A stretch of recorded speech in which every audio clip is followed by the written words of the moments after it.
बोलिए श्री सद्गुरु महाराज की जय। बुलंद आवाज में जय जयकार करें। बोलिए श्री सद्गुरु महाराज के। अखंड मंडलाकार व्याप्तं येन चराचरम् तत्पदं दर्शितं येन तस्मै श्री गुरुवे नमः। धन्य धन्य सद्गुरु सुखद महिमा कहे न जाए। जो कछु कहो तुम्हारी कृपा मोते कछु न बसाए। सर्वत्र सर्वदा वर्तमान सद्गुरु महाराज जी के पावन श्री चरणों में कोटि कोटि नमन। उपस्थित गुरुजन, धर्म प्रेमी सत्संगी बंधुओं, पूजनीय माताओं तथा भक्तिमती बहनों, सब ओर से ख्याल को इधर करें। जैसे हाट बाजार में लोग सौदा खरीदने जाते हैं, हाट बाजार में बहुत हलचल होता है, बहुत हल्ला गुल्ला होता है, लेकिन सौदा करने वाले व्यक्ति जाते हैं और सौदा लेकर के आ जाते हैं। ऐसे ही यहाँ पर कार्यक्रम चल रहा है, इसलिए शांति से सत्संग की बात को सुने। सत्संग यह जो हो रहा है बहुत अनमोल काम हो रहा है। संसार में जितने भी काम है, संसार में सबसे अगर कोई अनमोल काम है तो वह सत्संग से बढ़कर के कोई काम नहीं है। सत्संग से हम आपको शायद पता नहीं होगा कि कितने का उद्धार होता है, इसका कोई ठिकाना नहीं है। अब आप सुनते होंगे पुराने जमाने में बहुत भूत प्रेत था, लोगों को परेशान करते थे, लेकिन अब वह भूत प्रेत कहाँ दिखाई पड़ता है। लोग काफी परेशान थे, क्या पता वह सत्संग के प्रभाव से भूत प्रेत का वह शरीर छूट गया हो, वह अच्छी गति को पा लिया हो। मरने पर भी सत्संग से कल्याण होता है। जिनके नाम पर सत्संग होता है उनका कल्याण होता है। श्रीमद् भागवत के महात्म्य में बतलाया है कि गौकर्ण और धुंधकारी ये दो भाई थे। इनके पिता का नाम था आत्माराम ब्राह्मण। आत्माराम ब्राह्मण को संतान नहीं था, बाल बच्चा नहीं था, बेचारे बड़ा दुखी था। इसीलिए सोचा यह जीवन बेकार का जीवन है। जिस जीवन में संतान नहीं है, बाल बच्चा नहीं है, वह जीवन व्यर्थ है।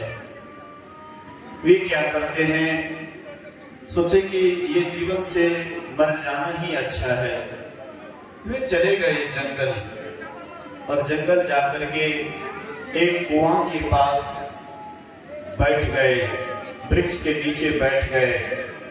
तब तक में एक सन्यासी आता है, एक पहुंचे हुए साधु आते हैं और ब्राह्मण से कहते हैं कि ब्राह्मण हमें थोड़ा पानी पिलाओ। सन्यासी ब्राह्मण के भी गुरु होते हैं। सन्यासी ब्राह्मण से भी ऊपर होता है, ब्राह्मण का भी गुरु होता है। इसलिए कहते हैं पानी पिलाओ। आत्माराम ब्राह्मण पानी भर करके उसको पिलाते हैं, सन्यासी को पिलाते हैं। सन्यासी खुश हो गए, प्रसन्न हो गए और कहते हैं वरदान मांगो, आज तुम्हारी जो इच्छा हो वह मांगो।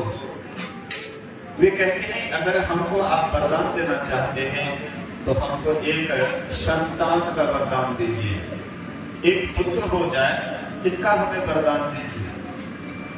वे महात्मा कहते हैं कि देखो भाई, संतान से आज तक किसी का कल्याण नहीं हुआ तो तुम्हारा कहां से हो सकता है। इसलिए संतान छोड़ करके ज्ञान का वरदान मांगो, भक्ति का वरदान मांगो, योग का वरदान मांगो। और ये क्या मांगते हो? कहते महाराज मैं संतानहीन हूं, मेरा जीवन बेकार है, बिना संतान का जीवन व्यर्थ है, इसलिए महाराज मैं आत्महत्या करने के लिए आया हूं। आप ही के सामने में इसी कुआं में गिर करके मैं आत्महत्या कर लूंगा। लेकिन अरे भाई, मैंने तो सोचा कि कोई कल्याण वाला वरदान मांगोगे, लेकिन अगर तुम नहीं मांगते तो ठीक है। एक पका हुआ आम का फल वे महात्मा देते हैं और कहते हैं कि जा अपने पत्नी को खिला देना और कह देना अपने पत्नी से कि वह सदाचार, शिष्टाचार, सुचाचार का पालन करे, जीवन पवित्र बिताए। कहते कोई बात नहीं, गए अपने पत्नी के पास और पत्नी से कहते देखो महात्मा का प्रसाद है, महात्मा का आशीर्वाद है, जो न करे लकीर असो करे फकीर। जो आपके नसीब में लिखा हुआ लकीर से नहीं हो सकता है, वह काम फकीर से हो सकता है, वह काम कोई साधु महापुरुष से हो सकता है। इसलिए कहते हैं कि महात्मा का प्रसाद है, इसको तुम खा लो, हमको भी संतान होगा। तब लोग हमें बांझ ही नहीं कहेंगे। कहते हैं अच्छा कोई बात नहीं। उनकी पत्नी वह आम का फल ले जाती है और अपने बहन के पास गई और कहती है कि देखो ये महात्मा जी का प्रसाद है, बोले खा लेने के लिए। उनकी बहन कहती है कि झंझट में मत पड़ो, अरे जो गर्भवती होती है उसको बैठने में, उठने में, चलने में, फिरने में बहुत कष्ट होता है, इसलिए झंझट मत अपने माथे पर लो। इसलिए मैं भी गर्भवती हूं और मेरे द्वारा जो संतान होगा मैं तुम्हारे यहाँ चुपचाप दे आऊंगी। रही बात दूध पिलाने की, तो तुम कह देना अपने पति से कि हमको दूध नहीं होता है, तो मैं आकर के बच्चा को दूध पिला दूंगी। कहती बहन ठीक कहती है तू। बोले ये आम को क्या करें? बोले कि तुम्हारे यहाँ गाय भी बांझी है, उसको जाकर के खिला दे। कम से कम महात्मा का भी तो पता लग जाएगा कि महात्मा सच्चा है कि झूठा है। वह आम गाय को खिला दिए और ये गर्भवती नारी की तरह नकल करके रहने लगी। उसके बाद जब समय आता है, 9 महीने पूरा होता है, तो दूसरी बहन एक बच्चा जन्म देती है और वह बच्चा चुपचाप लेकर के आ गए, इनके यहाँ रख देते हैं। अब बच्चा का रोना होता है, लोगों को मालूम होता है कि आत्माराम ब्राह्मण के यहाँ बालक पैदा हुआ है। सब लोग बड़ी खुशी मनाए, बहुत उत्साह मनाए। संजोग से 3 महीने के बाद गाय भी एक बच्चा देती है। वह भी, उसका भी शरीर मनुष्य के ही जैसे था, लेकिन कान था गाय का, इसलिए उसका नाम रखा गया गौकर्ण। और इनके बहन के द्वारा जो संतान हुआ था उसका नाम रखा धुंधकारी। धुंधकारी नाम जैसा था, काम भी उसका वैसा ही था। धुंध मचाना, किसी को मार देना, किसी को पीट देना, किसी का चुरा लेना, हाँ इस तरह से धुंध मचाते रहता था, उल्टा पुल्टा कर्म करते रहता था। लेकिन गौकर्ण साधु के प्रसाद से, साधु के आशीर्वाद से हुआ था, इसलिए गौकर्ण बिल्कुल साधु जैसे साधु के साथ उठते थे, साधु के साथ बैठते थे, साधु के साथ खाते पीते सोते थे, साधु के ही संग में बराबर गौकर्ण रहते थे। लेकिन धुंधकारी धीरे धीरे जुआरी का साथ करने लगा, धीरे धीरे चोर का साथ करने लगा, बेईमान का साथ करने लगा। धीरे धीरे वेश्या से उनको प्रेम हो जाता है, वह वेश्या के पास जाने लगे। आत्माराम के पास जो भी धन दौलत था, या धुंधकारी धुंध मचा करके माँ बाप से मार पीट करके धन ले करके और वेश्या के पास देने लगे। अंत में जब सारा धन समाप्त हो गया, तब ये वेश्या सोचती है कि अब कहाँ से धन लाओगे, हम लोगों को तो धन चाहिए, हम तो धन के भूखे हैं। वे क्या करते हैं, एक दिन जाते हैं राजा के घर में चोरी कर लेते हैं। चोरी करके आए, वेश्या बहुत धन दिए। वेश्या समझ गई कि कहीं मालूम हो जाएगा राजा को कि चुरा करके यही वेश्या को दिया है, तो शायद इसके साथ हम सब फंसेंगे, इसलिए ना रहेगी बांस ना बाजेगी बांसुरी, इनको ही खत्म कर दो, इनको ही समाप्त कर दो। वेश्या मिल जाती है, इसका गर्दन चपा करके आग में झलका करके, जो चेला में आग लगा हुआ था उससे मार करके और उसको किसी तरह से अधमरू करके एक कुआं में डाल दिए। धुंधकारी मर जाता है वही कुआं में, और वह प्रेत योनि में चला जाता है। प्रेत योनि में आने के बाद लोगों को कष्ट देते रहता था, दुख देते रहता था, सताते रहता था। गौकर्ण चले गए तीर्थ व्रत करने के लिए, घूमने फिरने के लिए, साधु महात्मा का सत्संग करने के लिए। जब उसको मालूम होता है कि हमारे भाई धुंधकारी की मृत्यु हो गई, तो वे क्या करते, गया जी में जाकर के पिंडदान किए, फिर यहाँ आए, काशी आए, काशी में श्राद्ध क्रिया किए, और उसके बाद गांव आते हैं। एक छोटा सा झोपड़ी था, झोपड़ी में रात में विश्राम करते हैं। रात जैसे 12 बजता है, वह कभी छोटा रूप बना लेता था, कभी बड़ा रूप बना लेता था, कभी भैंसा बन जाता था, कभी कुछ बन जाता था। डराने लगे। गौकर्ण हाथ में पानी लेते हैं, मंत्र पढ़ करके उसके ऊपर छिड़क देते हैं, वह शांत हो जाता है और कहते तू कौन है और क्यों मुझे तुम डराने का कोशिश कर रहे हो, तुम अपना परिचय दो। बोले कि मैं आपका ही भाई धुंधकारी हूं, मैं बड़ा कष्ट में हूं भैया, मुझे इस कष्ट से निकालो। भूत प्रेत को बहुत तकलीफ होती है, बहुत दुख होता है। भूत प्रेत का मुंह का छेद इतना छोटा होता है कि कांटे के ऊपर में जो पानी होता है एक आध बूंद, वह भी उसके मुंह में नहीं जाता है, इतना छोटा छिद्र होता है मुंह का। इसलिए भूख प्यास दिन रात व्याकुल रहते हैं। कहते भैया मैं बड़ा दुखी हूं, मुझे इस कष्ट से निकालो भैया। बोले कि अरे तुम्हारे कष्ट के निवारणार्थ ही मैं गया जी में जाकर के पिंडदान किया, काशी में आकर के श्राद्ध क्रिया किया, लेकिन तुम्हारा कल्याण नहीं हुआ। बोले कि नहीं भैया और कोई उपाय कीजिए। तो अब क्या करते हैं, गौकर्ण 7 दिन का सत्संग रखते हैं, भागवत कथा रखते हैं। भागवत कथा से मतलब है भक्त की कथा, भक्तों की चर्चा।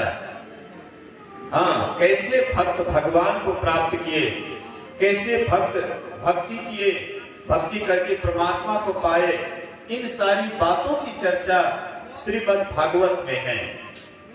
7 रोज तक कथा करवाए, 7 रोज तक सत्संग करवाए। 7 पौर का बांस एक गड़ा हुआ था, नीचे से छेद था। यह धुंधकारी प्रेत योनि में था, इसलिए सोचा कि हम कहां पर शांति से सत्संग सुन पाएंगे, तो वही छेद में घुस गया। पहला दिन सत्संग हुआ, पहला पौर फट जाता है। दूसरे दिन सत्संग हुआ, दूसरा पौर फट गया। इस दिन से 7 दिन में 7 पौर फट जाता है और वह देव रूप में प्रकट हो जाता है। धुंधकारी देव रूप में प्रकट हो जाता है। स्वर्ग से विमान आ गए और बोले कि चलिए आपके लिए स्वर्ग खाली है। आपके लिए स्वर्ग खाली है। मतलब 7 दिन तक सत्संग सुने, उनका प्रेत वाला योनि छूट गया, प्रेत योनि से वे मुक्त हो गए।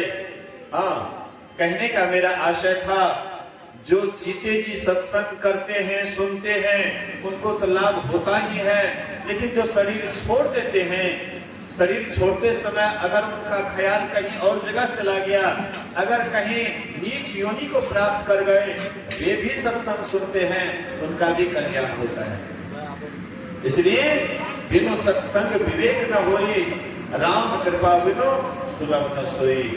बिना सत्संग के सार असार का ज्ञान नहीं होता है, कर्तव्य और कर्तव्य का ज्ञान नहीं होता है।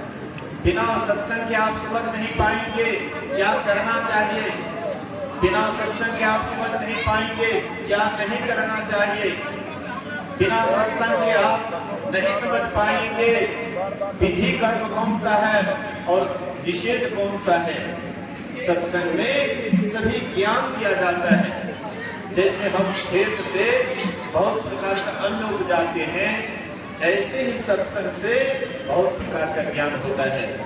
इसलिए सत्संग से ही सभी प्रकार का ज्ञान उपजता है। बिनु सत्संग विवेक न होई, राम कृपा बिनु सुलभ न सोई। बिना सत्संग के विवेक नहीं होता है। आज जो हम लोग अभी यहाँ बैठे हुए हैं, हम आप अपने आप को जो कुछ सुखी पा रहे हैं, ये सत्संग का ही प्रभाव है।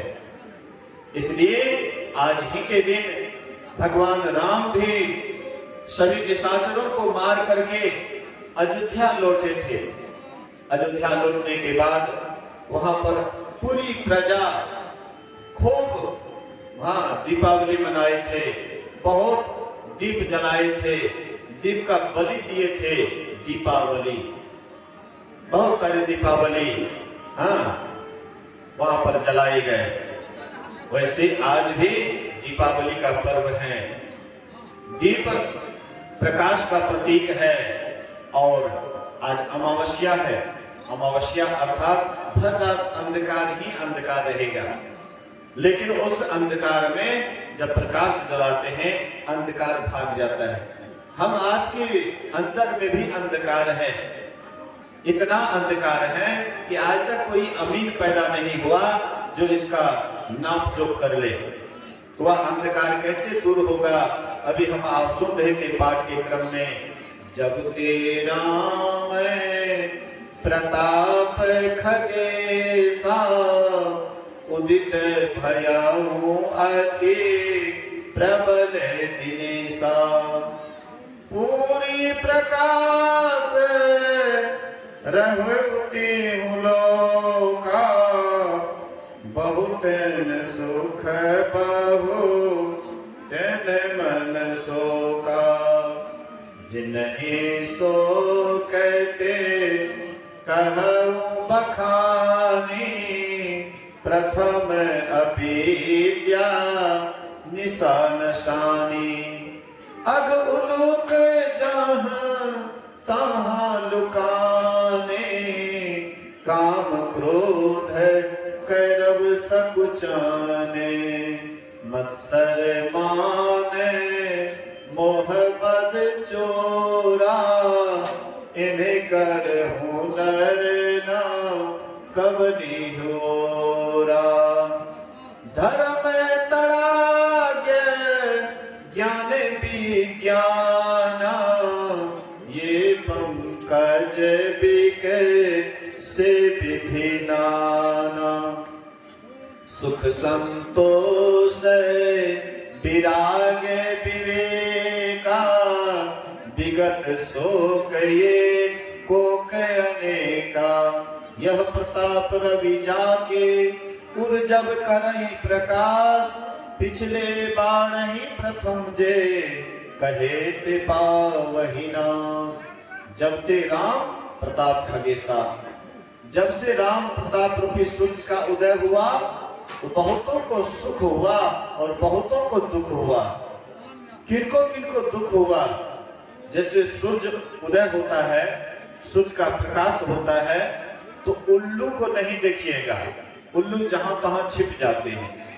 अब उल्लू जहां तहां लुकाने, काम क्रोध कैरव सकुचाने, चकवा पक्षी वे भी सकुचा जाते हैं, वे भी छिप जाते हैं। मत्सर मान मोह मद चोरा, इनका हुनर न कभी ओरा। लेकिन बढ़ोतरी किसका होता है? बढ़ता है कौन? धर्म रूपी तालाब में ज्ञान विज्ञान रूपी कमल खिल जाते हैं। सुख संतोष विराग विवेक ये सब बढ़ने लग जाते हैं। लेकिन यह प्रताप रवि जाके ऊर्जब करई प्रकाश, जिनके हृदय में यह राम प्रताप रूपी सूरज जब जिस समय में उदय हो जाता है, उसी समय में जो पहले कहा गया वह नाश हो जाता है, और जो बाद में कहा गया उसकी बढ़ोतरी होती है। वह राम प्रताप रूपी सूरज आप ऐसा नहीं समझिएगा कि वह त्रेता युग में ही हुआ था।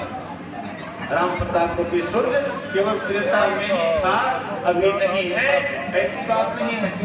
गोस्वामी जी कहते हैं कि जब जिसके हृदय में यह सूरज प्रकाशित करता है, हम आपके हृदय में, आपके भीतर में अंधकार है, प्रकाश भी है।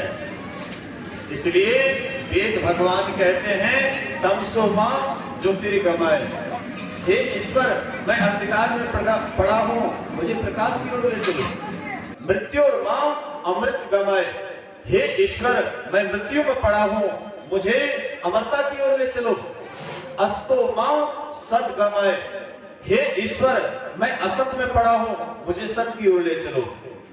वेद भगवान उपदेश करते हैं, इसलिए हम आपके भीतर में भी अंधकार है तो प्रकाश भी है।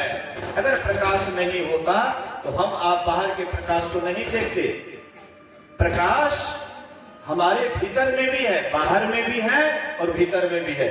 जैसे बाहर में हम सूरज देखते हैं, जैसे हम बाहर में चंद्रमा देखते हैं, जैसे बाहर में हम तारे देखते हैं, ऐसे हमारे भीतर में भी तारे हैं, चंद्र हैं, सूरज हैं, ये सब भीतर में है। लेकिन ये घटना कैसे घटती है? हम आप अभी भजन सुन रहे थे, अपने घट दिया ना बारूदे, अपने अंदर में दीपक जलाओ। बाहर में तो तुम दीपावली मनाते ही हो, बाहर में आज से नहीं, जब से जन्म हुआ है हम लोग होश हवा संभाले तबे से हम लोग दीपावली मना रहे हैं। शाम के समय में सब आदमी क्या करेंगे? हुक्का पाती खेलेंगे, हैं? बाड़ी में जाएंगे, हुक्का पाती खेलेंगे, असंठी को पिएंगे भी, और उसके बाद वहां से वो लगा करके जाएंगे घर और कहेंगे घर लक्ष्मी बाहर दरिदर, घर लक्ष्मी बाहर दरिदर। तो सब तो ही फकड़ा कहता है, लेकिन सबके घर से दरिदर निकल जाता है, लक्ष्मी चली जाती है? नहीं नहीं, कहने के लिए सब कहता है, लेकिन सबके घर में दरिदर है। आप कहिएगा कि दरिदर से मतलब क्या है? आपके पास में धन बहुत हो गया तो आपका दरिद्रता समाप्त हो गया। सिकंदर बादशाह विश्व विजेता कहलाए, लेकिन उनका दरिद्रता समाप्त हो गया, उनके अंदर कोई चाहना नहीं थी। चाहना जब तक आपके अंदर में है तब तक आपके अंदर में दरिद्रता है, और जब तक दरिद्रता रहेगी तब तक घर लक्ष्मी नहीं आएगी, बाहर में ही रहेगी, अपने अंदर में दरिद्रता ही रहेगा। लक्ष्मी को लाना चाहते हैं तो प्रकाश कीजिए। जैसे आप दीपक जला करके लक्ष्मी को अपने घर बुलाते हैं, ऐसे भीतर में भी लक्ष्मी को बुलाइए। लक्ष्मी जब आएगी तो भगवान विष्णु कहाँ जाएंगे? विष्णु भगवान को भी आना पड़ेगा, लेकिन उसके लिए प्रकाश की आवश्यकता है। जब हमारे जीवन में गुरु नहीं तब तक जीवन शुरू नहीं। जब तक आपके हमारे जीवन में गुरु नहीं मिलेगा तब तक अंधकार में ही हम आपका जीवन रहेगा। जब तक गुरु नहीं मिला थी अंधेरी रातें, दीप से दीप जगा सदगुरु ने कर दी सदा दीवाली। आपके भीतर में बहुत सारे प्रकाश हो रहे हैं, लेकिन वह प्रकाश को कैसे देखेंगे? जब तक भीतर नहीं जाएंगे तब तक वह प्रकाश का दर्शन होगा। अपने घट दिया ना बारूदे, नाम का तेल। जैसे हम आप बाहर में दीपक जलाते हैं तो उसमें क्या करते हैं? दीप में तेल देते हैं, नाम का तेल। परमात्मा का जो सुमरण कीजिएगा, नाम का स्मरण कीजिएगा, वही है तेल। नाम का तेल, असुरत की बातें, ख्याल से हाँ, सूरत से परमात्मा का सुमरन कीजिएगा। सुमरन सूरत लगाएंगे, मुक्ते कछुन बोल, बाहर का पट देकर अंतर का पट खोल। अपने भीतर में सूरत से जब नाम का स्मरण कीजिएगा तो नाम का तेल सूरत के बाती ब्रह्म अग्नि उद्गार, ब्रह्म अग्नि आपके भीतर में हाँ उदित हो जाएगा। जगमग ज्योत निहारू मंदिर में तन मन धन सब बारूरे। आपके भीतर में एकदम जगमगाता हुआ परमात्मा की ज्योति दिखाई पड़ेगी। उसी में क्या करते हैं तो तन मन धन सब बारूरे। झूठी जान जगत की आशा बारंबार बिसारू रे। ये संसार की आशा मत रखो, ये झूठी आशा है। माता जी भी बहुत आशा रखी होगी कि हम ऐसे करेंगे वैसे करेंगे, लेकिन सब आशा आसिफ के स्थान रह गया, लेकिन सब कुछ छोड़ करके चली गई। झूठी जान जगत की आशा बारंबार बिसारू। ये संसार में आपको बारंबार के लिए बिसार देंगे। इसलिए कहे कबीर सुनो भाई साधो, आपन का सवारू है, अपना काम सवारू। अपने काम सवारने से मतलब क्या है? अपने अंदर चलिए, अपने भीतर में चलिए। परमात्मा आपके भीतर में है, ईश्वर आपके भीतर में है, और वे जब भी मिलेंगे तो अपने अंदर में मिलेंगे। और अंदर कैसे देखिएगा आपको? इसके लिए रोशनी चाहिए, प्रकाश चाहिए, और प्रकाश के लिए जब तक दृष्टियों की क्रिया नहीं करेंगे तब तक आपके अंदर, हमारे अंदर प्रकाश नहीं होगा, और तब तक हम आवाज नहीं सुनेंगे परमात्मा के। उस आवाज को सुनेंगे तब हम परमात्मा के पास पहुंच जाएंगे। सदा के लिए जीवन सार्थक और सफल होगा। आज दीपावली का पर्व है, इसलिए सबको अपना घर जाकर के दीप भी जलाना है। इसलिए अभी मैं अपने वचन को इसी वचन के साथ विराम देता हूँ। कल से विशेष रूप में हम आज सुनेंगे। आज दीपावली के कारण लोग अपने अपने घर में दीप जलाएंगे, इसलिए इस शुभकामना के साथ, दीपावली की शुभकामना के साथ मैं अपने प्रवचन में विराम देता हूँ। बोलिए श्री सद्गुरु महाराज की, श्री सद्गुरु महाराज की जय।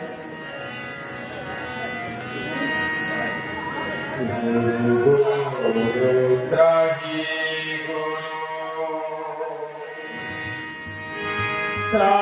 गुरु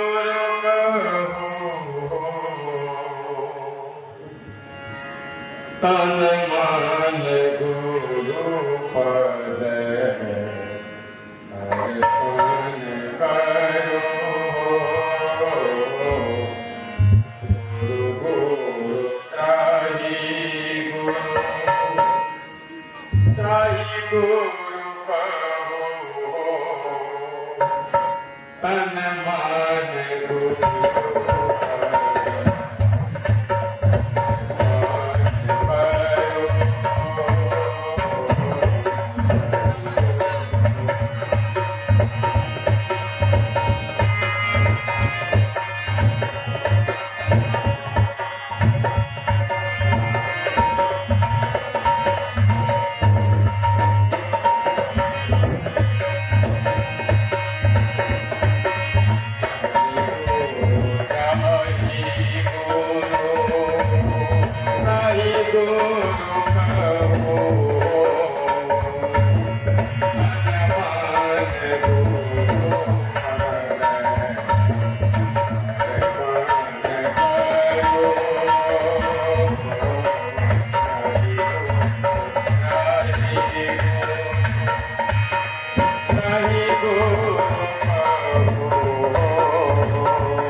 दुख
Guru Mane